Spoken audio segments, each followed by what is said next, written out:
Welcome to Historically Speaking. I'm your host, Michael Dwyer, and as we kick off the year 2025, I have two guests with me in the studio, Tom Hughes and Joe Mark, who will be presenting a program on Ethan Allen in Castleton at 2:50. And I'll turn this over to you, Tom. Thanks. I appreciate that, Michael. Joe and I want to start by thanking you and PEG TV and Rutland Historical Society, which is a co-sponsor of Historically Speaking, for the opportunity to present a little Castleton history, which includes Rutland a little bit too. But it's really regional history. We're finally there. We're at the year 2025, and it is now 250 years since soon the opening, the start of the American Revolutionary War. And before long, that war came to, well, Castleton, you might say, because in April 19th, 1775, the first shots were fired at Lexington and Concord, Massachusetts. And just 3 weeks later, Green Mountain Boys had walked north or east, west, south, in order to cross Lake Champlain and take British-held forts that had cannon, which was the real object. Those were Ticonderoga and Crown Point. So that's the first aggressive or successful action of the war, and Castleton was part of it. Joe's tired of hearing me say this, but the biggest thing happening in the spring, worldwide, in the spring of 1775 was the start of the American Revolution, the war for American independence against Great Britain.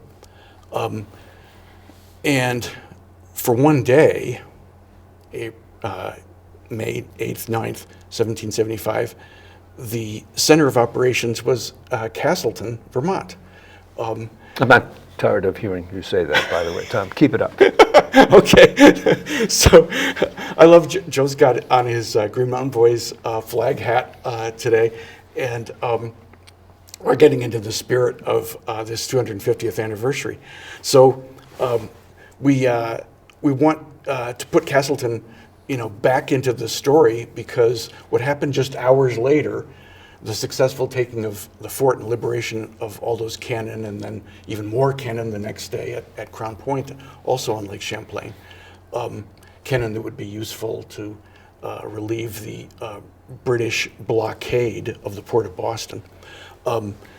We want Castleton to be not forgotten this time, so we're going to do as much public event programming as we can right in there, that second weekend of May of this year. So what's Castleton? Castleton had the earliest version of Old Route 4 cut through in 1772, so that was 3 years old, and there were a few houses there. Castleton was starting to get settled, but it was kind of the right launching place, the right place for the Green Mountain Boys to tell everybody to go to when they were headed north from Bennington County and from all parts of Addison and even southern, all parts of Rutland and even southern Addison County. So go to Castleton, or if it's last minute, go to Hans Cove, where in Shoreham, Vermont, on the lake shore, the crossing was made to get to Ticonderoga, New York.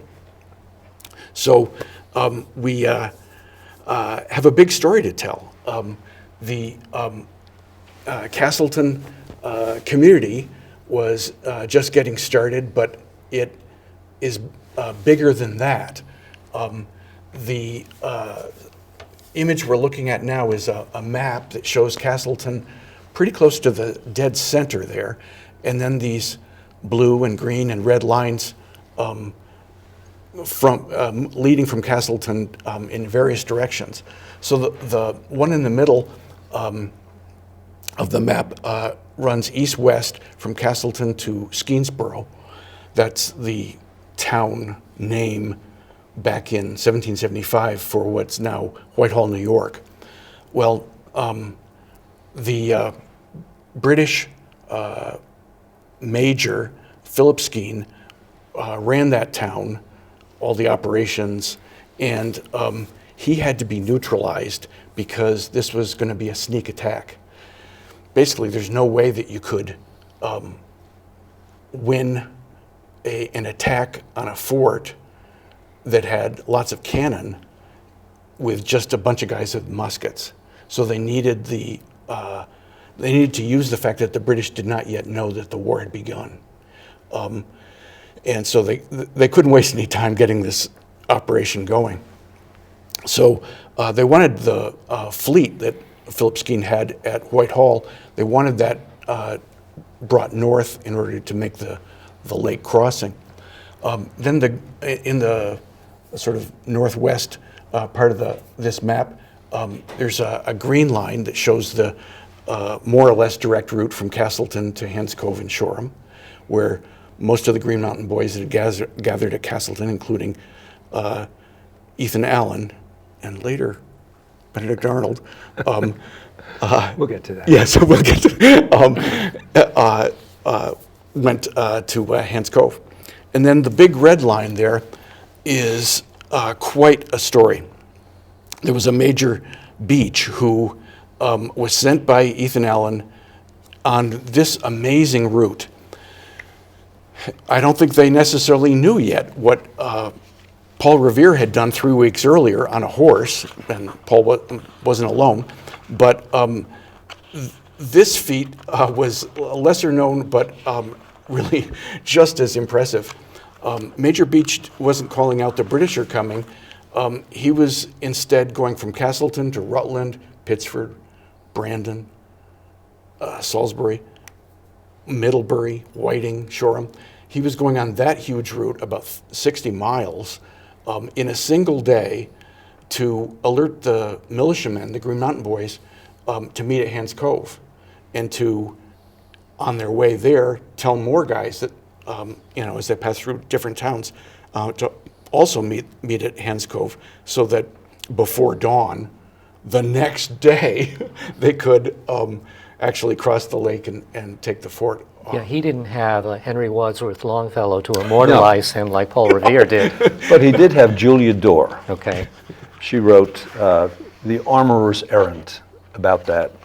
And there was a second poem written by a woman by the name of Edith Flint Keeler, much shorter, about the same event. So they tried to... Julia Dorr of Rutland fame. Yes. So this route goes through Rutland and was remembered by Rutland. It's wonderful. According to her account, he found a canoe at what's presumably Meads Falls and took that down the Otter Creek for some significant distance. So I'm not sure whether he trod Main Street in Rutland, but he touched the outskirts of Rutland. Maybe we need another show to shed light on these forgotten poets. Yes. Yes. Of course, Paul Revere had a horse. The accounts say that Beach did this on foot, and that's where it becomes phenomenally unbelievable. If he did that, then he truly is a patriot hero. So we want to concentrate our efforts on celebrating, not just commemorating, because this was a great achievement, the gathering at Castleton that became a council of war, which means Ethan Allen gathered the Green Mountain Boys to sit down and discuss how they would do this, and they elected him leader for the expedition. Probably no surprise there. And they also made these plans to send Beach in one direction and Major Herrick, Samuel Herrick, in another direction to Skenesboro before eventually leaving Castleton themselves. So this image has a caption: Ethan Allen plans the capture of Ticonderoga at Castleton, May 9th, 1775.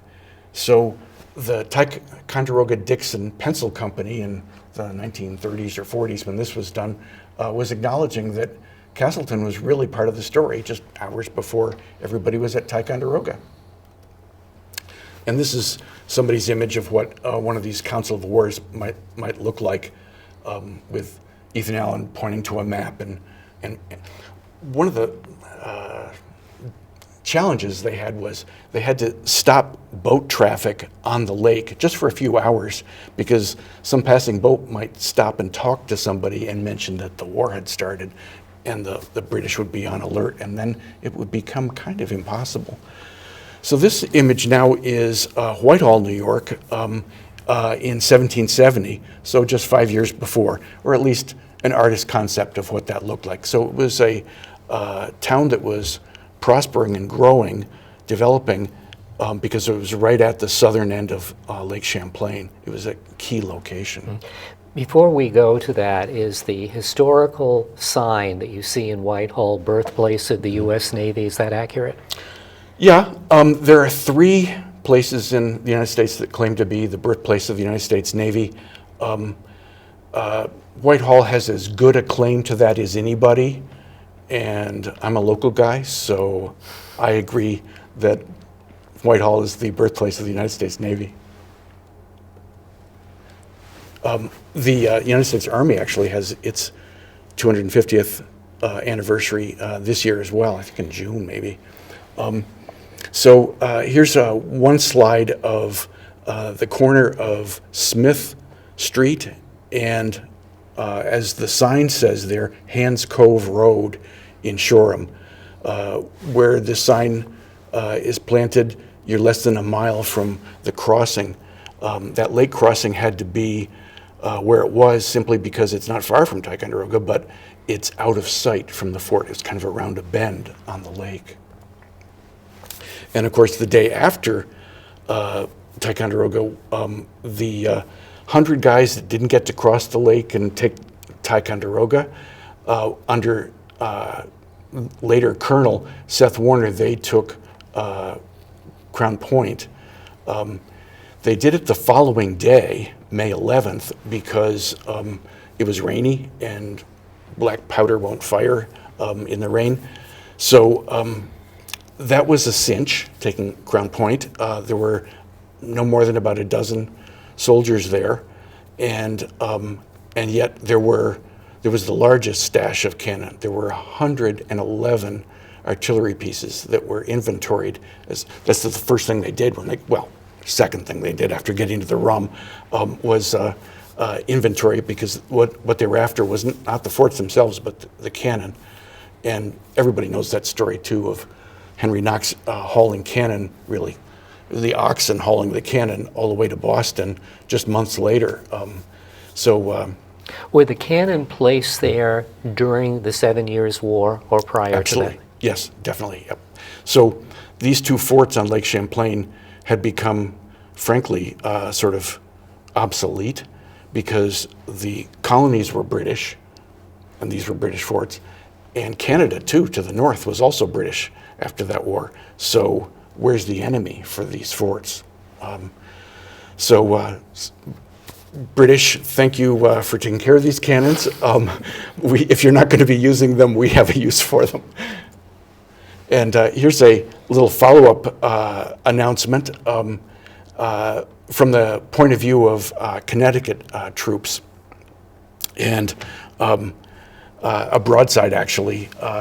And it's talking about especially those, misspelling Ethan Allen's name, and talking about the artillery that they inventoried there and were so successful to have.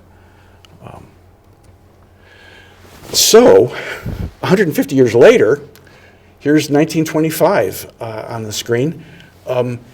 It's the village of Castleton on the town green, and we're looking at, on the left, a triangle, which is a white teepee, according to the key to the panoramic photograph this wide, literally this wide, showing the crowd and the parade floats that they used on that 150th anniversary. And again, they did it right on May 9th in 1925. So that's why everybody's dressed for 1925.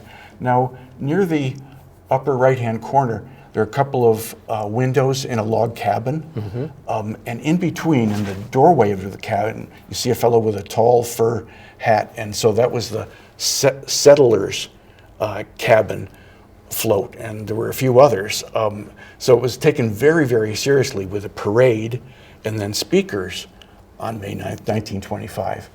So on the left here is the main speaker, John Spargo, whose address was such a success, so well received, that Tuttle Publishing of Rutland, Vermont, printed it up as a hardcover book the following year, 1926. Probably the select board member at the podium as the MC for the program that day, and I think on the right that it's Philip Leavenworth, who by now was the retired, former superintendent of Castleton Normal School, which today is, of course, Vermont State University, Castleton's campus. Was Spargo a veteran of the Civil War? Is that because of how he's dressed? Yeah. I'm not sure what the dress implies. I'm not sure he was the only one dressed that way, but he was an amazing character. He was quite the authority. He was from Bennington, and so he knew what he was talking about when he presented the history to the Castleton audience, but it was also an interesting character. He was far left, beyond socialist for much of his career, and at the very end of his life, in 1964, he endorsed Barry Goldwater. Well, he couldn't have been in the Civil War if he was still alive in 1964. No. It looks like you see so many of the surviving veterans with their GAR medals, so we'll have to take a closer look at that. Cool. So they're behind a desk on the front steps of the Castleton Federated Church in that view. So part of that panoramic photo, as is this, near the hood ornament on this 1920s vehicle is a scout in full uniform there. And on the other end of the photo, you see a kid in a great big, like white powdered wig. This was the Ann Story chapter of the Daughters of the American Revolution float. And they had, as their guests in their car, George and Martha Washington, a couple of children dressed up to be George and Martha. Now, we're going to skip right ahead to 1975. Could I just Yes, interject something, Tom? As you both know, I worked at Castleton State College for 32 years, and early on became a huge fan of Carolyn Woodruff, who was principal from 1921 to 1940. And one of the hallmarks of her career, there were many, was the pageantry and plays, and fantastic plays, plays that were highly well produced, costumed, rehearsed, etc. The yearbooks from those eras are full of photographs. So I was looking for Carolyn in that previous photograph. I didn't see her, but I'm sure she was part of the show. You're right, she had to have been. Yeah. That's very interesting. Now, today, Woodruff Hall and Leavenworth Hall are side by side on campus, as they have been for a long time. In this view, 50 years later, now it's the bicentennial, as it was called, 1975. I'll mention three people, all on the left. There's my mother in the paisley dress, scooting out of the way. This is the front cover, top of the fold of the Burlington Free Press on Saturday, May 10th, 1975. And with his back to us, there's a fellow right behind my mother in a tricorn hat and a white shirt. That's Bill Hart, who at the time was a insurance and real estate businessman, and very involved with the Castleton Bicentennial Committee, as was my mom and even me. And Bill Hart was in, and is identified, his exact location, in that 1925 panorama. So that's whatever age he was then, 50 years later, he's helping lead Castleton's participation for the 200th.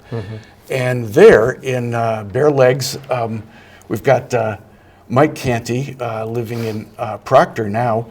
He was then a member of Vermont Ridge Runners, so he was recruited to be Major Beach to kick off this run from Castleton and beyond, rallying troops, basically troops. I say troops. These are militiamen who didn't march and didn't have uniforms, taking Fort Ticonderoga the very next day. Well, if Beach were in as good shape as Mr. Canty, it could have been possible he did all of this on foot. Yeah, he's still in good shape, and he came to our most recent planning meeting, and he and Joe got to talk, and they both have great contacts for people that bike, run, hike, and so we're hoping to have this be a key element of what we do in May. Probably some of it happening on the weekend, Saturday and or Sunday of May. The other, so from what I understand from Mike, he ran the first 30 miles. The second 32 miles was run by Mike Gallagher. Wow. And I'm pretty sure you must know Mike. Mike was a legendary cross-country skier and coach, Olympic team member, etc. And along the way, other members of the Ridge Runners jumped in and ran, not 30 miles, but something significant, I'm sure. And they did this with a police escort. Silas Loomis, who's still a Castleton police officer, was part of that escort in 1975. I think we can get him on his motorcycle to help again Cool. this year. That'd be great. And so here is the same day, earlier, and Mike Canty, the fellow with the tricorner hat, waistcoat or vest, like I'm wearing, and also running shoes and shorts, is on stage with Bev Davidson, the head of the Vermont Bicentennial.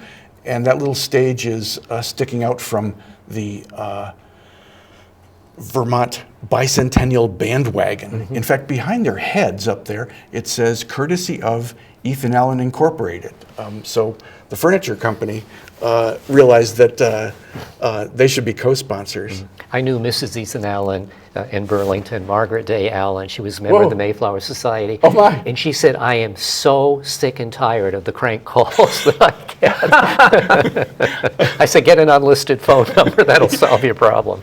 Yep. So we had a good crowd. This was in the morning that day, and in the afternoon, a lot of us went to Whitehall, Skeensboro, for a reenactment there, which was covered by a lot of television news media. Now this slide, our last one, shows a more or less recent Lions Club auction on the green by the Federated Church in the village of Castleton. And this is the kind of crowd we want, all facing a flatbed truck where we'll have a speaker, of course, but especially, and drum roll, we're going to have a dramatization. In other words, we're going to show the crowd that turns out between 6, starting with a parade, 6 and 8 p.m. on Friday, May 9th. We're going to show the crowd with this dramatization a version, an idea of what happened with the Council of War, of sending Beach in one direction and Major Herrick in another, and everybody sort of getting assembled and heading off to cross Lake Champlain and take those cannon. As we prepare for this important anniversary, why do you think it's important that we should remember this? Well, here's what's going to happen. Fort Ticonderoga is going to do things all weekend, Friday, Saturday, Sunday. Good. And they should. And I'm glad they are. They have a great challenge in that if they were to do it at the original time, like 3:30 in the morning before dawn, and Ethan, they were having trouble getting all the troops. They didn't have enough boats to get everybody across the lake fast enough. So they had to go with what they had, because Ethan was scared that that first little bit of daylight would expose the men and they'd see them coming. So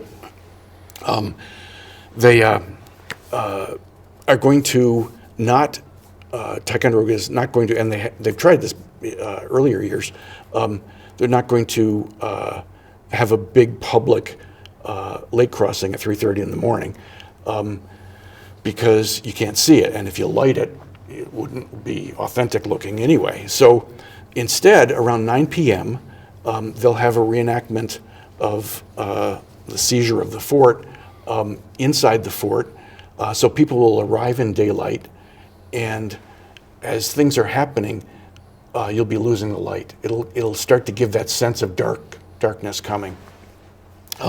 So I think that's a great approach to doing this. So they will also have, like Whitehall did 50 years ago, they will have the media there, big time. There'll be an enormous crowd. Everybody wants to see this, because if there's anything we all know, everybody knows, is that Ethan Allen took Fort Ticonderoga May 10th, 1775. And so everybody's going to want to be there for this, bullseye of the whole celebration. So one of our chief goals is for Castleton's interesting role, sort of crossroads role, to not be forgotten, to sort of keep us written into the history, and to keep the tradition going from 1925 to 75 and now 2025. I would answer your question a little differently, Michael. I think that history education is really in crisis in this country, and very few people actually know even about Ticonderoga, in my experience. Wow. When I used to do walking tours of the town, I would start by asking people some background questions. I was shocked at the number of people who couldn't name the century in which the Revolutionary War was fought, who confused the Civil War and the Revolutionary War. Yes. I think there's a lot of important education that needs to take place through this process. And this is a wonderful opportunity. Just about everybody in this area is a fan of the Boston Patriots. Can they tell us why Massachusetts celebrates Patriots Day? Why 5 other states do as well? I don't think they can. Mm-hmm. Do they have any sense that these troops, this militia that amassed in Castleton, had a role in liberating Boston from the British fleet? I'm sure they don't. Mm-hmm. There's just so much basic education that needs to take place. Do they know that Colonel Herrick took Skenesboro? Do they know that his name may be connected to the Herrick Mountain they look at every day? Do they understand that Beach might be a relative of the Beaches who own Basin Harbor Club? Yeah. There's just so much connection between this old history, which is largely forgotten, mm-hmm. and contemporary life in this region. Mm-hmm. So I think we can't miss an opportunity to capitalize. I'm so glad to hear that, and having taught U.S. history for 35 years, you're preaching to the choir, but what we need to do is get more people in the choir. Mm-hmm. And I think that celebrations like this can energize people, give visibility to people, and really expand the story, because one of the challenges institutionally is that we lose more of history each year because it's not covered. And our Agency of Education did not do us any favor when they stopped in 2016 requiring U.S. history as a graduation requirement. I actually heard this at Castleton. I was horrified. So that's something I think that many people of the public do not know this. And one of the reasons why we do productions like this is to make history known and to make sure that the story, our dramatic story of the founding of our country, is something that is a birthright that everyone should know. And I thank you. We're winding down. We'll just end with the invitation. Come, please, to the History and Children's Parade at 6 o'clock. Come for the dramatization, for all that we have to offer that day and through the weekend. Follow the whole progression, please. Thank you. And maybe what we should do in June is have a recap of the success of the program. We'd love to have you back. Again, thank you very much.